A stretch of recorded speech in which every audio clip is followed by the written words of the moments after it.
The legend becomes reality.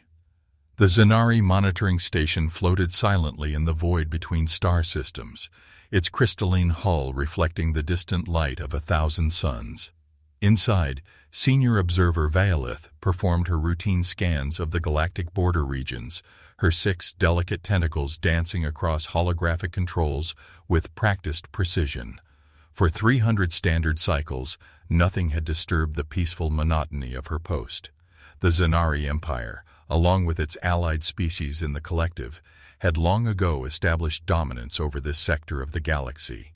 Wars were things of the past, relegated to historical archives and cautionary tales. But today, something was different.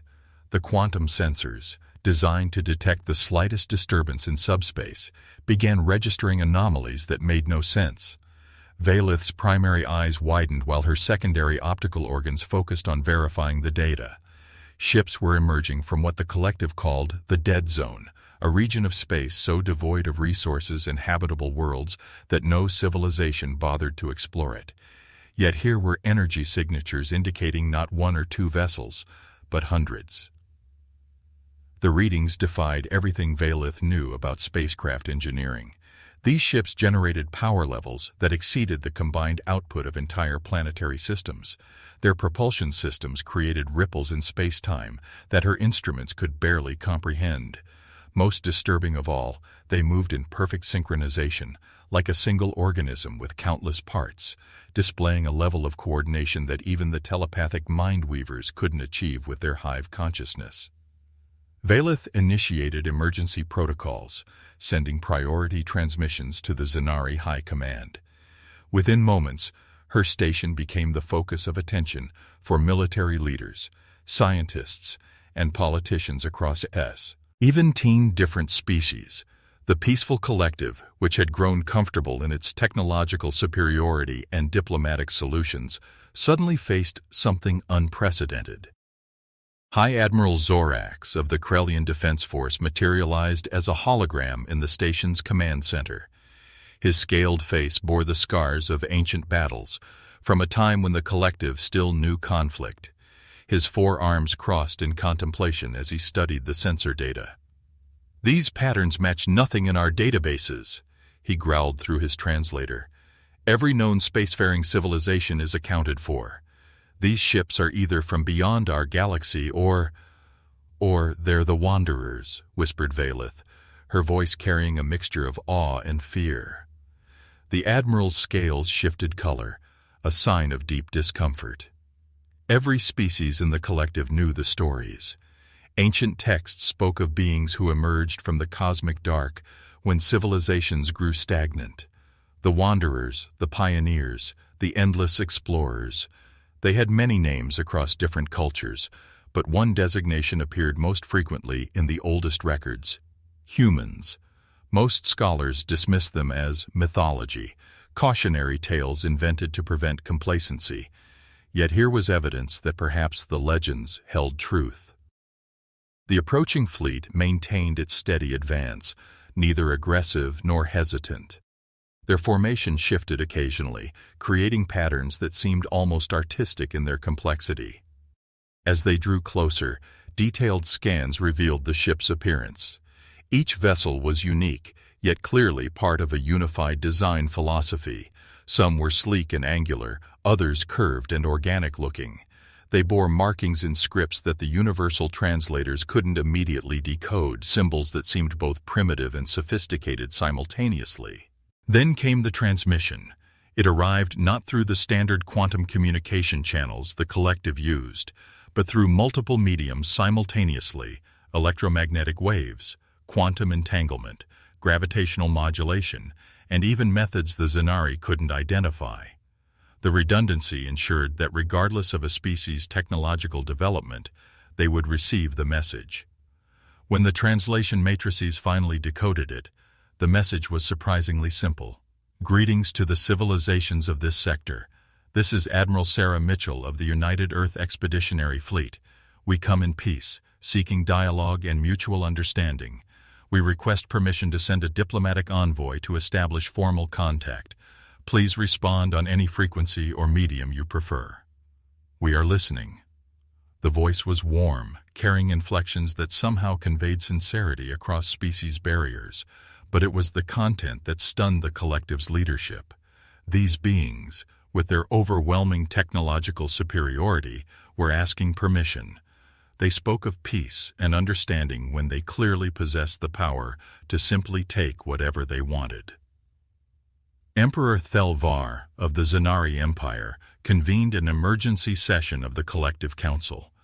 Representatives from all member species gathered virtually, their diverse forms creating a tapestry of galactic biodiversity. The debate was intense. Some argued for immediate military mobilization, others for attempting to flee to distant sectors. The Wishak delegation, known for their extreme caution, suggested surrendering immediately to avoid destruction. But it was Elder Sage Mirian of the ancient Elvari who provided perspective. She had lived for over 1,000 cycles and had dedicated centuries to studying the mythological accounts of humans. "If these are indeed the humans of legend," she said, her crystalline form pulsing with bioluminescent patterns, then we must understand that they are unlike any species we know. The stories speak not of conquerors, but of beings driven by curiosity. They explore not to dominate, but to understand. They seek not subjects, but companions in their endless journey through the cosmos. Her words carried weight, but fear still dominated the council. The decision was made to respond, but with extreme caution. A single message was transmitted back to the approaching fleet, agreeing to receive one diplomatic vessel at specified coordinates surrounded by the collective's entire defense fleet as a precaution. The human response came swiftly. A single ship, no larger than a standard Zanari transport, separated from the main fleet. It approached the designated coordinates without escorts, without weapons powered, broadcasting its peaceful intentions on all frequencies. As it drew near, the collective's forces could see it clearly. The vessel was elegant in its simplicity, its hull bearing the image of a blue and green sphere, presumably their homeworld, alongside symbols representing various human cultures and languages. The airlock opened, and out stepped three figures that would forever change the galaxy's understanding of what was possible. They were bipedal, remarkably similar to several collective species in basic structure, yet unique in their diversity. Ambassador Kira Chen, a woman whose calm demeanor radiated confidence without arrogance. Commander James Okonkwo, whose military bearing was tempered by genuine warmth. And Dr. Rashid Patel, whose eyes sparkled with the excitement of a scientist making first contact. They wore simple uniforms that somehow managed to appear both functional and ceremonial. No weapons were visible, no protective shields beyond basic environmental suits. They had placed themselves completely at the mercy of the collect. A gesture that spoke louder than any words could. Ambassador Chen spoke first, her words translated perfectly through devices the humans had somehow calibrated to collective standards without prior contact. "We have traveled for generations to reach this moment," she said. "Our ancestors launched our fleet over 200 Earth years ago, not knowing what we would find, but hoping to find others who share our wonder at the universe's mysteries. We've observed your civilizations from afar, learned your languages, studied your cultures. We come not as conquerors or judges, but as fellow travelers hoping to share the journey." The assembled representatives were stunned. Commander Zorax, who had prepared for every possible hostile scenario, found himself unprepared for this. "You've been watching us? How long? Why reveal yourselves now?" Dr. Patel stepped forward, his enthusiasm barely contained. "We've been in this sector for approximately 40 of your standard cycles, maintaining our distance, learning. We revealed ourselves now because we've completed our observations and believe the time is right for open contact. Also," he paused, his expression growing serious, "we've detected something approaching from beyond this galaxy that concerns us. Something that threatens not just you or us, but all life in this region of space. We thought it best to introduce ourselves before that situation requires our cooperation." The revelation sent shockwaves through the assembly. These humans had technology to remain hidden for decades, had observed without interfering, and now warned of an external threat. It challenged every assumption the collective had made about power and its use. When myths walk among stars, the collective council chamber had never hosted such an unusual gathering. 3 humans stood at the center, surrounded by representatives of 17 different species, each processing the implications of what they had just learned.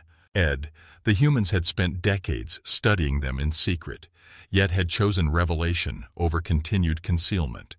More troubling was their warning of an approaching threat from beyond the galaxy. Admiral Mitchell appeared via hologram from the human fleet, her presence commanding despite being a projection. "The data we're about to share was gathered by our deep space monitoring stations," she began, gesturing to bring up a 3-dimensional star map. "Approximately 18 months ago, our sensors detected an anomaly moving through intergalactic space. It's not a natural phenomenon. It's a harvesting fleet, one that consumes entire star systems for resources before moving on.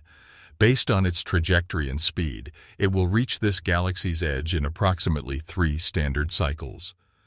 The display showed a massive cluster of objects moving through the void between galaxies, leaving a trail of dead space in their wake. The scale was incomprehensible, dwarfing even the impressive human fleet. Several council members emitted sounds of distress in their respective languages. High Admiral Zorax studied the data with military precision. "Our combined fleets couldn't stop something of this magnitude. Even your technology seems insufficient against such numbers." Commander Okonkwo smiled, a distinctly human expression that somehow conveyed confidence without arrogance. "You're thinking in terms of conventional warfare, Admiral. Humans have a saying, it's not the size of the dog in the fight, but the size of the fight in the dog. We don't need to match them ship for ship. We need to be smarter, more adaptable, more creative." The Wishak representative's feathers ruffled in agitation. "You speak of creativity against annihilation. This is madness. We should evacuate, flee to another galaxy." Dr. Patel shook his head gently. "With respect, that's not a solution. These harvesters have consumed multiple galaxies already. Running only delays the inevitable. But together, combining our knowledge and resources, we can stop them here. Humans have a unique perspective on warfare, born from our rather turbulent history. We've learned to turn weaknesses into strengths, to find victory in apparent defeat." Over the following days, the humans demonstrated what they meant. They shared technology freely, not the weapons many expected, but tools for adaptation and survival. They showed the collective how to modify their ships for guerrilla warfare in space, how to use gravity wells as weapons, how to turn asteroid fields into defensive networks. Most remarkably, they revealed their mastery of what they called dimensional folding, the ability to hide entire fleets in pocket dimensions, appearing and disappearing at will. The Zanari scientists were astounded. Such technology should have taken millennia to develop, yet humans had achieved it in mere centuries. When asked how, Ambassador Chen's answer was simple yet profound. "Humans are mortal, with lifespans shorter than most of your species. This limitation drives us to innovate quickly, to take risks others wouldn't consider. We don't have the luxury of perfect safety or endless time. So we learn to thrive in chaos, to find opportunity in crisis." As preparations for the coming threat intensified, something unexpected happened. The various species of the collective began to see humans not as mythical beings or potential conquerors, but as kindred spirits with a unique perspective. Human engineers worked alongside Krellian technicians, sharing not just knowledge but stories, jokes, and meals. Human doctors collaborated with Elvari healers, combining advanced technology with ancient wisdom. Human soldiers trained with Zanar, warriors, teaching them the art of unpredictable tactics. The first test of this new alliance came sooner than expected. A splinter group of raiders, emboldened by the chaos of first contact, attacked a mining colony on the collective's frontier. The response was swift and unlike anything seen before in collective space. Human and alien ships worked in perfect coordination, using tactics that confused and overwhelmed the raiders. But what happened next truly demonstrated human nature. Instead of destroying the defeated raiders, the humans proposed rehabilitation. They offered the pirates a choice: join the alliance against the coming threat or face traditional collective justice. Most chose to join, bringing valuable knowledge of frontier space and unconventional tactics. It was a concept foreign to the rigid justice systems of the collective, yet it proved effective. Elder Sage Mirian observed all of this with fascination. She spent hours in conversation with Ambassador Chen, discussing philosophy, history, and the nature of consciousness.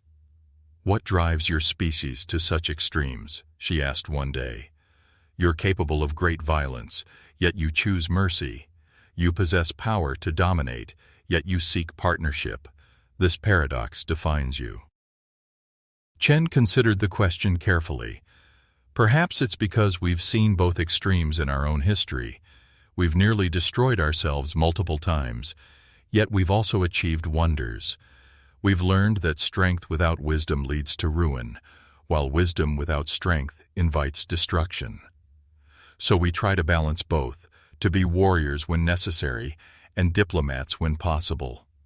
We call it being human, with all the contradictions that entails." As the cycles passed and the harvester fleet drew closer, the transformation of the collective was remarkable. Human creativity had infected other species with new ways of thinking. The cautious Wishak began taking calculated risks. The rigid Krellians learned to appreciate improvisation.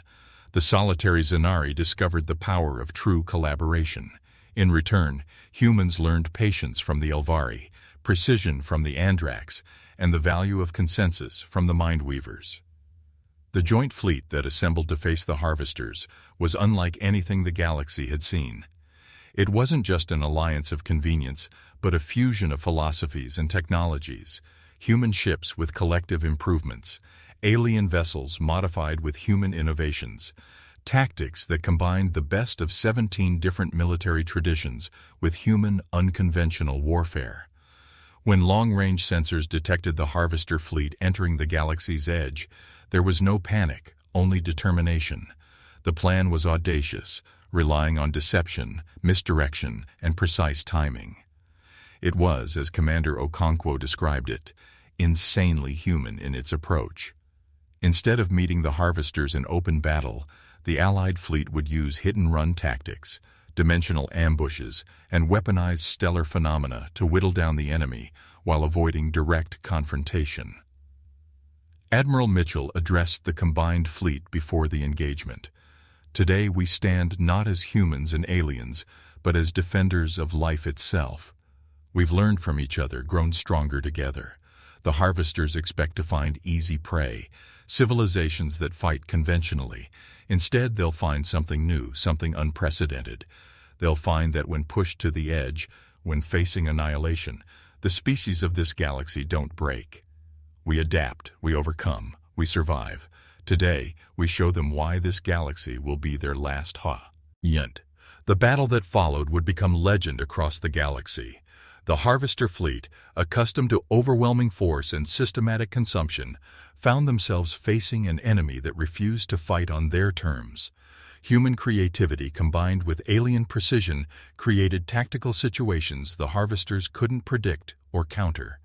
Zanari meditation techniques allowed human pilots to maintain focus during prolonged engagements. Krellian battle computers, enhanced with human intuition algorithms, outmaneuvered the Harvester drones.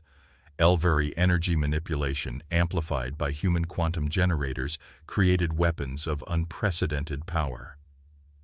The turning point came when a joint human Wishak squadron executed what became known as the Paradox Maneuver.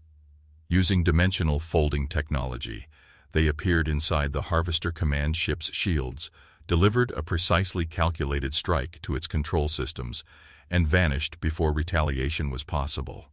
The move was so unexpected, so contrary to conventional warfare, that the Harvester fleet's coordination collapsed.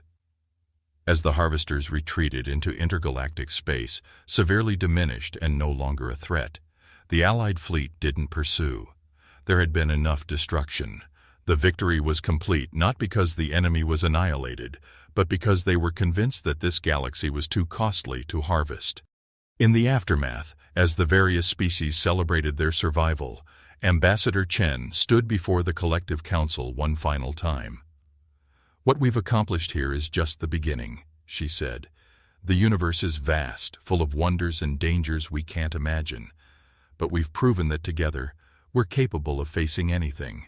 The humans request formal membership in the collective, not as leaders or followers, but as equals in the great journey ahead." The vote was unanimous. The mythical humans were mythical no longer. They were partners, friends, and fellow explorers in the infinite cosmos. The galaxy had been transformed not by conquest, but by contact, not by force, but by friendship. And in the historical archives of every member species, the legend of humanity was updated with a new chapter. The day myths became allies, and the galaxy became truly united.